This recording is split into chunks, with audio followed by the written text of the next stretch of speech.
네, 어저께 있었던 적반하장 교섭단체 대표 연설에 대해서 장동혁 최고에 이어서 조금 더 말씀드리겠습니다.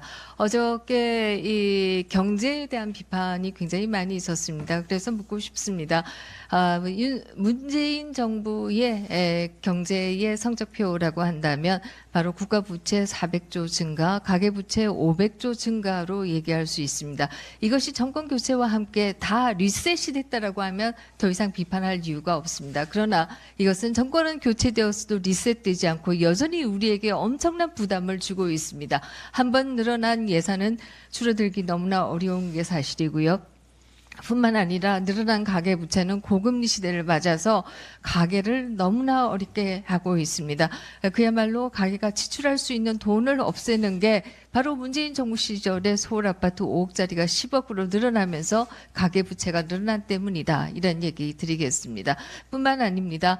문재인 정부 시절에 탈원전한다면서 왔다 갔다 하다가 결과적으로 전기 요금이 엄청나게 오르게 되고 이로 인해서 지금 4대 전자산업이 내는 전기 요금이 총 4조에서 지금 총 5조에서 9조까지 늘어났습니다. 이것은 기업의 경쟁력을 낮추는 것이고 기업의 경쟁력이 낮아지면 일자리가 없어지는 것이고 일자리가 없어질 뿐만 아니라 세수도 줄어드는 것이다. 결국 누가 한국 경제를 어렵게 했는가라는 질문을 할 수밖에 없습니다. 뿐만 아닙니다. 역시 어저께 연설에서도 친일파리가 있었습니다.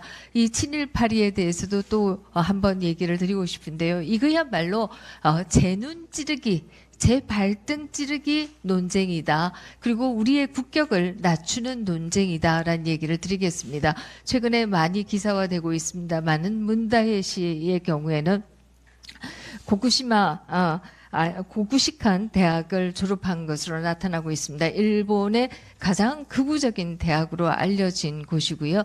뿐만 아닙니다. 지금 아버지 얘기를 했는데요. 아버지의 부인이면 민주당의 어머니인지 잘 모르겠습니다만은 김혜경 씨의 경우에는 문정공파 27대 소원이라는 얘기를 했고요. 문정공파 27대 소원이라고 하는 그 족보를 찾아보면 그의 증조부와 고조부가 매일신보, 그 당시 조선 총독부가 기관지인 매일신보에 따르면은, 충주군 참사를 지냈고, 또 내선 일체에도, 관여한 것으로 이렇게 기사화가 되고 있습니다.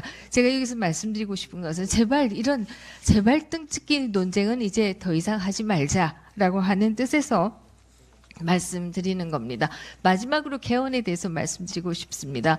그동안에 민주당이 손 대는 것마다 다 망가뜨렸다. 이렇게 얘기 드릴 수가 있습니다. 소위 검수완박한다라고 해서 수사권을 받은 젊은 경찰들은 그야말로 자살로 내몰리고 있는 그런 안타까운 상황이고요.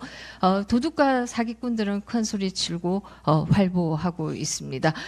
또 이 국정원의 대공수사권을 폐지한 것은 역시 간첩들이 활개치도록 만들었다라고 얘기 드릴 수가 있어요. 그런데 이제 헌법을 개헌하자고 얘기합니다. 국회의장도 얘기하고 원내대표도 얘기합니다.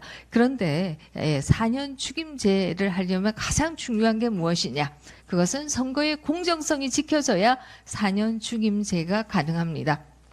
그런데 민주당은 우리가 잘 아시다시피 2017년 드루킹 등이 8천만 건 이상의 댓글을 조작한 바가 있습니다. 뿐만 아니라 울산시장 선거 개입을 통해서 소위 울산시장 부정선거를 한 바가 있습니다. 뿐만 아닙니다. 21세기판 고무신 선거라고 얘기할 수 있는 선거를 앞두고 현금을 지급하는 일들도 있었습니다. 이렇게 한다라고 하면 4년 중임제는 불가능합니다. 4년 중임제는 결과적으로 부정선거가 판치는 세상 만들어질 것이고 이것은 한국 정치를 굉장히 무너뜨리게 될 것이다. 이렇게 얘기 드릴 수가 있습니다. 그래서 적어도 4년 중임제 자체가 나쁜 것은 아닙니다만은 이것을 하기 위해서는 선거의 공정성이 지켜지는 나라가 돼야만이 가능하다. 이런 말씀 올리겠습니다. 이상입니다.